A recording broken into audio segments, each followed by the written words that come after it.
What's up, guys, and welcome to the Quick Diz Takes podcast, episode number 75. I am your host, Tim LeBeau, here live with Mr. John Castano. Hi. Hi. How's it going? Good. Mrs. Sarah Castano. Hey, howdy, hey. And Mr. Stephen Lanzi. Nah. I was going to say what appears to be tired, Stephen Lanzi. I myself am also getting, am getting over a sickness, so I'm also very fatigued. Tired. The Patriots I feel you. lost. It's been a long day. Yeah, Patriots lost, but they're getting better every week. And that is something to look forward to for next year. And the Red Sox are knocking on the World Series door, which is even more important and more exciting at this point. So Shocking, I think, is a word better used. Shocking for the Red Sox this year. I honestly did. I mean, they were so bad for so long. I can't believe that they're this far in the playoffs. So it's awesome. Watching them, I just feel like I don't know. I just got a feeling they're going to do it. They get that chemistry is like ridiculous. And then they found like this scrappiness to them where they'll be down and they'll just claw back over the next 5 or 6 innings. So yep. So they're young, scrappy, and hungry. They also have a ton of talent, really. If you look at the lineup, they're stacked. What was that, Sarah? Yeah, I said, so they're young, scrappy, and hungry. Yes, young, scrappy, and hungry, just like their country. Yep. Anyway, yeah, they do have a lot of talent up and down that lineup too, though. Like we can't ignore that. Yeah. And Alex Cord seems to push all the right buttons in the playoffs. Now, Yeah, allegedly, a few years ago, that was electronic buttons telling people when the pitches were coming and stuff. But we're not going to get into that tonight. this is the garbage can. Yeah, that wasn't the Red Sox when he did that, so it doesn't count. Anyway, please like, share, and subscribe if you're new to the podcast. Welcome. Tell your friends to come watch our fun live antics. Nice. If you haven't been listening the last few weeks, we've been live. The news wasn't live this week because I was sick and Sarah and Johnny covered. But so you get the whole little pretty background and everything, the little polished look of the news. But generally we'll be live going forward. So without further ado, Sarah had brought up the topic. We've hated on IPs on this show for quite some time. Yes. When I say quite some time, I mean literally from the second I started this channel to now, and many years from now as well. But tonight we're going to pretend, because it's that time of the year when people pretend they're different things for Halloween. We're going to pretend like we are fans of IPs, and we are going to discuss our favorite movie to ride pairing, as Sarah so eloquently put it, whether it's a show or a ride. But the criteria is that the movie had to exist and then made into a ride, of course. Oh, who do I want to hear from first tonight? I think Steven's ready. I think he just seems like he's full of energy. And so I'm ready to experience this energy. Yeah, great. So best Sorry.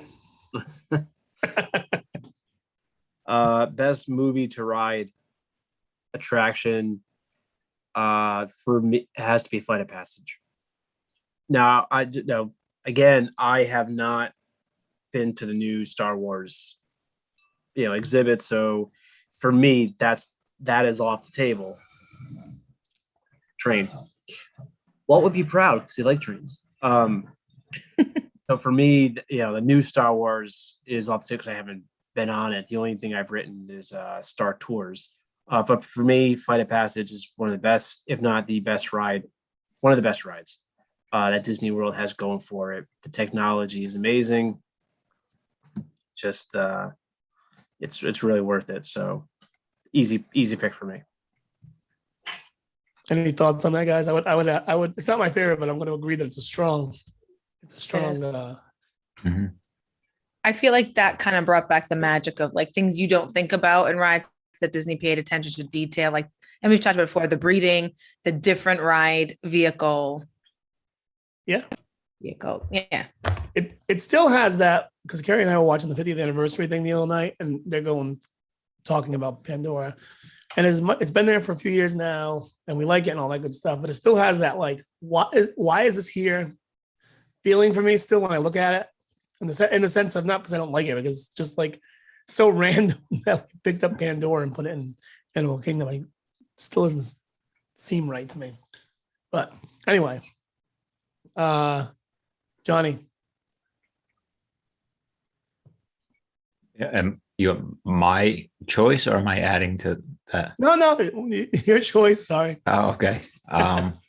Or whatever you feel like. If you want to add something, by all means. No, I don't. I mean, I just no. It's the same. It's just, it's good. It puts you, it puts you right into the whole world, which is different than most rides too. But geez, my choice. Yeah, I guess this can be my choice because it technically is not currently there, but it's coming back in some sort of way, which I thought. I mean, Finding Nemo the musical, I think, makes that super long movie, and it can put it into that little half hour, whatever it is, half hour, 40-minute show, but still give you the whole story of the movie, instead of, like when they try to put a movie into like a 2-3 minute ride with the different in a dark ride with just these different scenes. I think that, I mean, obviously you get the whole, it's a show, so you get the extra time, but they can still, what they had to cut from the movie to put into this live stage show, I thought still gave you the whole big picture and understanding of the movie. And just, I think, even though they're using the puppets and stuff, you kind of lose you can kind of lose the people, you know what I mean? They kind of blend into the whole like puppet thing, but then that was what it was. So I don't really know what it's going. I don't know. I don't know what it's going to be. So hopefully it still does something where it tries to, maybe it's going to try to encapsulate both movies now. I don't know. Maybe. But then That's a curveball. I didn't see something like that coming from Johnny. Do you like a long ride, Johnny? do I like what? You like longer rides, that's what you were saying. I like longer rides. Because Sarah, Yeah. the way Sarah was talking about your ride back from Salem, it didn't seem like you really liked that long ride. So I was just checking in with you.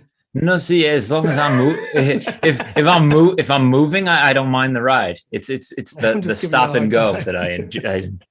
Well, the mostly stop. Yeah. Well, stop because something happened on the other side of the highway that doesn't affect you. That's You got my to see what it favorite. is. Well, when we did drive by, the car looked like it had been on fire. So I guess people had to Jeez. stop. Look at that. I was like, well, that's a reason for stuff to slow down on this side because it's close to this side. So And I want to slow down right next to a car that's on fire just in case it explodes. I can then enjoy the repercussions of that myself as well. The experience can be shared. Anyway, going off the rails. All right, Sarah. So I made the assignment, but I also then misunderstood the assignment. I did both. So Lindsay started with a ride. I'm going to do my ride. I think it's Slinky Dog Dash. I know it seems a bit of an unorthodox choice, but I feel like it fits the theming of toys and Toy Stories and a ride. I feel like you get that pinball machine type feel when you're on the ride and then it stops and the sounds go and it's almost like it's charging up to really launch you. It kept with the toys in around, so you are just playing in his backyard. I really did kind of enjoy that, and I think it's a good roller coaster. It's nothing scary or anything like that, but it's definitely not just like the Barnstormer. But I also, like Johnny, we were talking about it on our lovely ride home in Salem, about an attraction as far as the show going, and that was the easiest one for me, and that was Festival of the Lion King, and how it's my favorite. Like we've talked about when we were eliminating the shows and how it's like we talked about like that Broadway feel and Broadway production type of stage show, the acrobatics, the fire, the air dancing, the singing. There's so much going on. And even though it doesn't directly summarize, it's been inspired by the Lion King. It brings the characters out. There's audience participation when you make the noises. I mean, it was it's a hands down easy choice for me as far as the show goes. All right. I like these. Yeah. I don't know. I like the fact that all the ones I've heard so far did not go through my mind. We got a good variety here. So mine is going to be, my choice is going to be Tower of Terror because, and if anyone's going to say it was a show, no, there was a Twilight Zone movie as well. So that's a movie to attraction. However, Dinosaur is technically based off of the movie Dinosaur. So that's how, I want to give that one an honorable mention. And also Mickey and Minnie's Railway, a little honorable mention I think that was a great IP ride as well. Yeah. But I think we can all agree Tower of Terror is ridiculous. It's awesome. What's also cool about it is Twilight Zone movie, Tower of Terror. This is the only, I think, ride that can claim this. Twilight Zone movie, Tower of Terror, then movie based on Tower of Terror, which is based on another movie. But yet, said second movie is not based anywhere near anything to do with a individual Twilight Zone property. So that's a twisted like a little wiener package there. So I like that. It's pretty good. So little jerky boys nod there. That is that's definitely my choice. I just think, I don't know. First of all, I don't think you're gonna, I can't say you're never gonna get that third party again because you did get Pandora, but I just think you're never gonna see something like, I just don't think you ever see a property like in like it's more towards adult, like Twilight, like you might say Twilight Zone is, ever appear in a Disney ride again. Yeah. And I just they told a fine line with it. They did a great job. I think Steven has talked about in past episodes where there's just so much to see and the cues and there's Easter eggs everywhere. And they did a great job with Ron Sterling and all the voice work they did there. Absolutely. I don't know. I just think it's when you think of, it's one of those when you think of Disney attractions, ideal Disney attractions, it's just they did, it's one of those. So, and I could go on and on, but I'm not going to because to all you listeners out there, we didn't kind of make a little decision before the show that we weren't going to stay on too long tonight because everyone's kind of, I'm getting Run down. sick. Stephen had a drill. These guys were drove 8 hours from Salem today, whatever it was. So we're going to cut this short this week, but that was those are good ideas. I'm going to reiterate, like, share, and subscribe because that's what I'm here to do. And we'll be back next week with a much longer episode, I promise. There's one other thing I was going to say. Oh, next week we want to do a Halloween theme. Mm-hmm.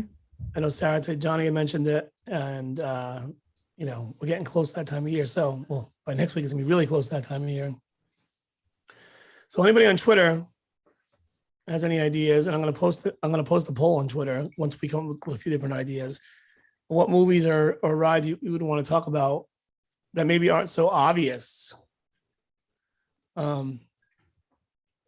You can do that because obviously you want to get Nightmare Before Christmas, Hocus Pocus stuff, but if there's something in there you want us to talk about, Huey, Dewey, and Louie, that episode with a witch and Donald Duck, things like that, let us know. Muppet Haunted Mansion came out recently. Maybe that. Oh, yeah. And we're not going to talk about it this week. Did everybody watch it? No. Oh, good. So if you guys get a chance, watch it, and we'll get to it around the Halloween time. It is good. It's quick. It's like 50 minutes, something like that. Yeah. Sarah, did you got a shout out to? I did. So Johnny was in touch with Donnie Hebert. We had interviewed him from Subject Disney podcast.